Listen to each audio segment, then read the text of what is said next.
Hello प्यारे बच्चों, नमस्कार। आप सभी का स्वागत किया जाता है हमारे कृष्णा क्लासेज में। जैसे कि आप सभी को पता है, आपके लिए बीएसटीसी के लिए और चतुर्श्रेणी के लिए हमने डेली क्लास है आपके लिए अपलोड कर दी गई है। और आपके लिए आज जीके की क्लास होने वाली है, जो बीएसटीसी के लिए इंपॉर्टेंट रामबाण साबित होने वाली क्लास है बीएसटीसी के लिए।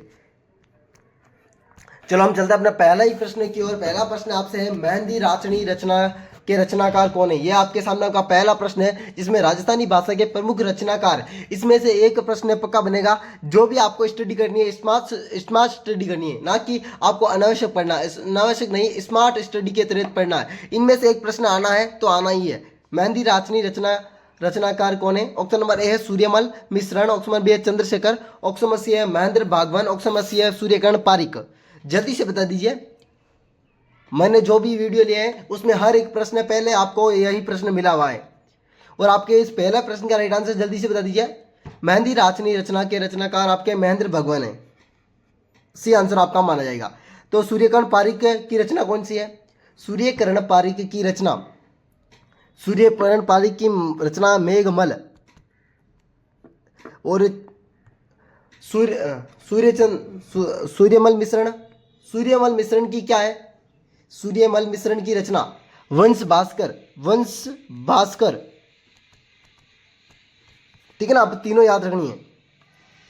अगला प्रश्न आपके सामने आपका दूसरा प्रश्न है, निम्न में से यादव राजवंश की रियासत किस जिले में। तो यादव राजवंश की जो रियासत किस जिले में थी। ऑप्शन नंबर ए है उदयपुर, ऑप्शन नंबर बी है करौली, ऑप्शन नंबर सी आपका गंगानगर, ऑप्शन नंबर डी आपका जयपुर। जल्दी से बता दीजिए इसका राइट आंसर जल्दी से बता दीजिए। यादव राजवंश की आपकी हो जाएगी राइट आंसर की बात करूं तो ऑप्शन नंबर डी बी हो जाएगी करौली।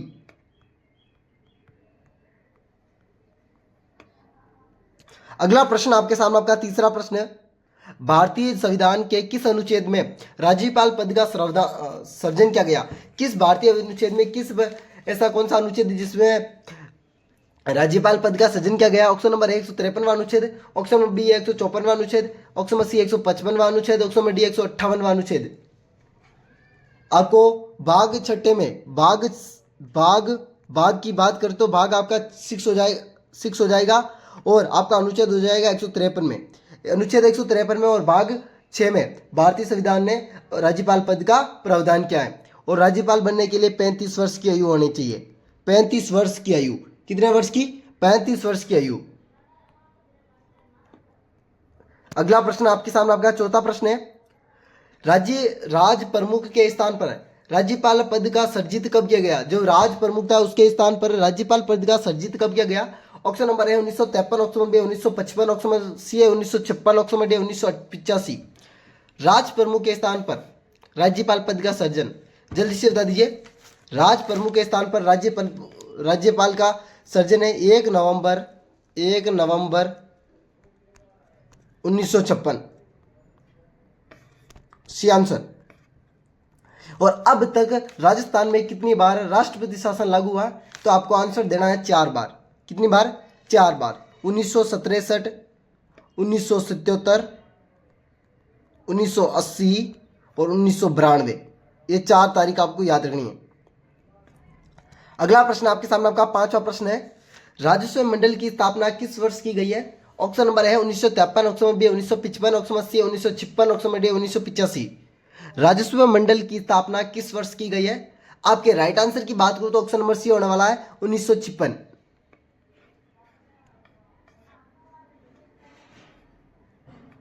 अगला प्रश्न आपके सामने आपका छठा प्रश्न है, पंचायत राज के अधीन कितने विषय आते हैं। पंचायत राज के अधीन ऑप्शन नंबर है 22, ऑप्शन नंबर बी है 26, ऑप्शन नंबर सी है 28, ऑप्शन नंबर डी है 29। पंचायत राज के अधीन कितने विषय आते हैं भाई, जल्दी से बता दीजिए। इस प्रश्न का राइट आंसर जल्दी से आ जाना चाहिए। पंचायत राज के अधीन कितने विषय आते हैं। यह पंचायती राज की सूची का विषय है, समवर्ती सूची का। किसका। समवर्ती सूची का विषय है। पहले तो था राज्य का, फिर था केंद्र का, फिर इसे समवर्ती सूची का विषय बना दिया गया है। और प्रथम बार ये पंचायती राज व्यवस्था 2 अक्टूबर 1959 को जवाहरलाल नेहरू ने नागौर के बगदरी गांव में, ठीक है ना, शुरुआत की थी। और पंचायत राज के अधीन 29 विषय आते हैं और ये समवर्ती सूची का विषय है। अगला प्रश्न आपके सामने आपका 7वां प्रश्न है, राजस्थान में 1864 में प्रथम नगर पालिका का गठन कब हुआ? प्रथम नगर पालिका, option number A mount Abu, option number B Sirohi, option number C है प्रतापगढ़, ऑप्शन नंबर डी आपका जोधपुर। प्रथम आपके नगर पालिका गठन माउंट आबू में हुआ था। अगला प्रश्न आपके सामने आपका 9वां प्रश्न, बीजासन का पाटार किस जिले में है? ऑप्शन नंबर ए है भीलवाड़ा, ऑप्शन नंबर बी है उदयपुर, ऑप्शन नंबर सी है सिरोही, ऑप्शन नंबर डी है बाड़मेर। जल्दी से इस प्रश्न का आंसर दीजिए, यह इंपॉर्टेंट प्रश्न है आपके लिए, बेस्ट इसी के लिए। बीजासन का पाटार आपका जल्दी से भीलवाड़ा में। अगला प्रश्न आपके सामने आपका 10वां प्रश्न, राजस्थान का शिमला किसे कहते हैं? ऑप्शन नंबर ए है भीलवाड़ा, ऑप्शन नंबर बी आपका उदयपुर, ऑप्शन नंबर सी आपका सिरोही, ऑप्शन नंबर डी आपका बाड़मेर। राजस्थान का शिमला किसे कहते हैं? राजस्थान का शिमला आपका सिरोही को कहते हैं।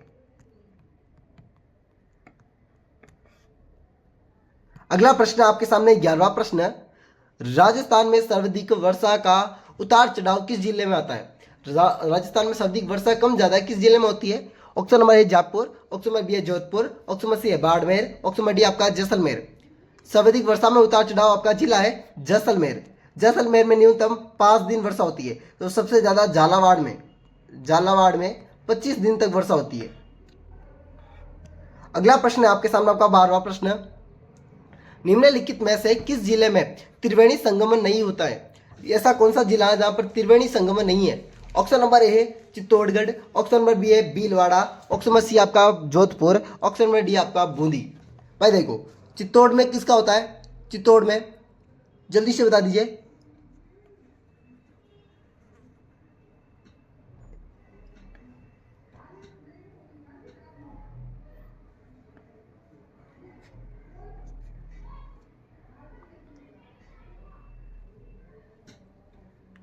ऐसा कोई भी जिला नहीं है इसमें, है ना, सोचने की बात है। ऐसा कोई भी जिला नहीं है यहाँ पर, यह प्रश्न को उपयुक्त कोई नहीं लिखना चाहिए, कोई नहीं, इसमें कोई नहीं है।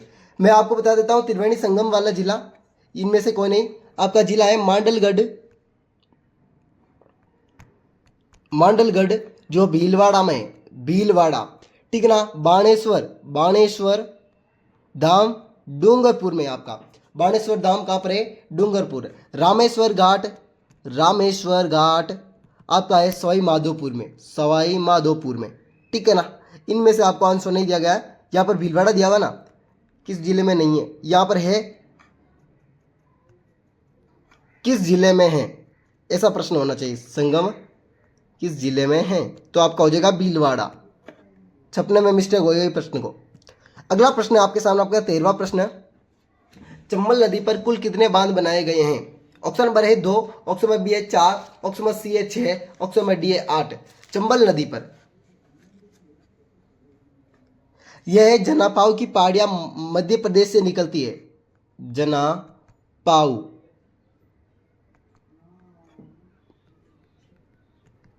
मध्य प्रदेश है ना, निकलती है। उद्गम कह दो, उद्गम। इसमें कितने जिले, इसमें कितने बांध बनाए गए हैं, जल्दी से बता दीजिए। देखो, एक बांध है जो गांधी सागर है, गांधी सागर, एक आपका गांधी सागर हो गया, एक आपका राणा प्रताप सागर, आपका एक दूसरा आपका राणा प्रताप सागर हो गया, तीसरा आपका जवाहर सागर हो गया, तीसरा और चौथा आपका कोटा बैराज हो गया। आपके राइट आंसर 4 है, गांधी सागर, राणा प्रताप सागर, जवाहर सागर और कोटा बैराज। अगला प्रश्न आपके सामने आपका 14वां प्रश्न, भाखड़ा नागल परियोजना किस किस राज्य में हिस्सेदारी है? भाखड़ा नागल परियोजना पंजाब, हरियाणा, राजस्थान, उपयुक्त तीनों। आपका राइट आंसर है पंजाब में है, हरियाणा में और राजस्थान में। डी आंसर उपयुक्त तीनों में। अगला प्रश्न आपके सामने आपका 15वां प्रश्न, खरीफ की फसल का उदाहरण है। ऑप्शन नंबर है चावल, ऑप्शन नंबर बी है सरसों, ऑप्शन नंबर सी है तरबूज, ऑप्शन नंबर डी है आपका अलसी। खरीफ की फसल का उदाहरण जल्दी से बता दीजिए, खरीफ की फसल का उदाहरण बता दीजिए इनमें से। इनमें से एक प्रश्न आपका जो है आने वाला है रबी, खरीफ और जायद में से। देखो, चावल किसका है? चावल खरीफ का है, खरीफ। सरसों किसकी है? सरसों भाई, सरसों, सरसों आपकी रबी की है। अलसी, तरबूज किसका है? तरबूज आपका जायद, जायद। और ये अलसी किसकी है भाई? अलसी आपकी रबी की। तो आपका राइट आंसर क्या होगा? रबी, जायद और रबी, ये तो अलग हो गया। और आपका पूछा है खरीफ, और खरीफ ये है आपका चावल। अगला प्रश्न आपके सामने, आपका 16 प्रश्न। राजस्थान में सबसे ज्यादा गन्ना उत्पादन किस जिले में होता है? विश्व में भी सबसे ज्यादा होता है गन्ना, किस कहां पर होता है? Option number A Jalore, option number B Chittorgarh, option number C Bhilwara, option number D है राजसमंद। आपका सबसे अधिक गन्ना उत्पादन है चित्तौड़गढ़, बी आंसर। अगला प्रश्न आपके सामने, आपका 17वां प्रश्न है। राज्य में सर्वाधिक ऊन उत्पादन जिला कौन सा है? सबसे ज्यादा ऊन उत्पादन जिला। ऑप्शन नंबर ए है अजमेर, ऑप्शन नंबर बी है सिरोही, ऑप्शन नंबर सी है जोधपुर, ऑप्शन नंबर डी है बीकानेर। राज्य में सर्वाधिक ऊन उत्पादन जिला, ऊन उत्पादन जिला आपका जोधपुर है, जोधपुर। और ऊन मंडी आपकी बीकानेर में। अगला प्रश्न आपके सामने है 18 प्रश्न है। शुष्क सागवान वन वाले जिले कौन कौन से हैं? Option number A Banswara, option number B है डूंगरपुर, ऑप्शन नंबर सी है राजसमंद, ऑप्शन नंबर डी है आपका उपयुक्त सभी। आपका राइट आंसर हो जाएगा डी, उपयुक्त सभी। आपका अंतिम 19वां प्रश्न है। इसके बाद में आपका 20वां प्रश्न, अंतिमवां प्रश्न होगा। हरित राजस्थान योजना कब चलाई गई? Option number A 2009, option number B है 2011, ऑप्शन नंबर सी है 2015, ऑप्शन नंबर डी है 2019। आपके राइट आंसर की बात करो तो ऑप्शन नंबर ए होने वाला 2009। अंतिमवा प्रश्न है। रामगढ़ विद्युत परियोजना स्थित है? ऑप्शन नंबर है जैसलमेर, ऑप्शन नंबर बी है बाड़मेर, ऑप्शन नंबर सी है उदयपुर, ऑप्शन नंबर डी है बूंदी। आपकी रामगढ़ गैस विद्युत परियोजना आपका जैसलमेर में है। और इसी प्रकार का वीडियो देखने के लिए हमारा कृष्ण क्लासेज को सब्सक्राइब, बेल आइकन को प्रेस कर देना। और आपके ये मैंने 20 प्रश्न पूछे थे, 20 में से आपको कितने प्रश्न आ रहे थे इसमें कमेंट बॉक्स में करना। और आपको और किसी प्रकार का डाउट हो तो मेरे को मैसेज कर देना 8290620289 पर। वेलकम साथियों, अगले वीडियो मिलती है इसी प्रकार वीडियो के साथ। राधे राधे, अलविदा, जय श्री देवनारायण की सभी साथियों को एक बार फिर से। सभी साथी जिनको और कोई डाउट हो कि सर ये प्रश्न मेरे को नहीं आ रहा है, इन प्रश्नों बनने की संभावना है, आपने सही बोला, तो उस प्रश्न के बारे में बता दीजिए। मैं उस प्रश्न के रिलेटेड जो भी प्रश्न बनेंगे ना, उस प्रश्न आपके सामने जो भी है वो लेके आ जाऊंगा। और जो आप राजस्थान में लगभग 70% आबादी है वो कृषि पर आधारित है, ये प्रश्न ना भूले। 70% आधारित कृषि पर है, कृषि पर आधारित है 70%। और भारत में कुल है 13.27%। ठीक है ना, आपको ये याद रखना है।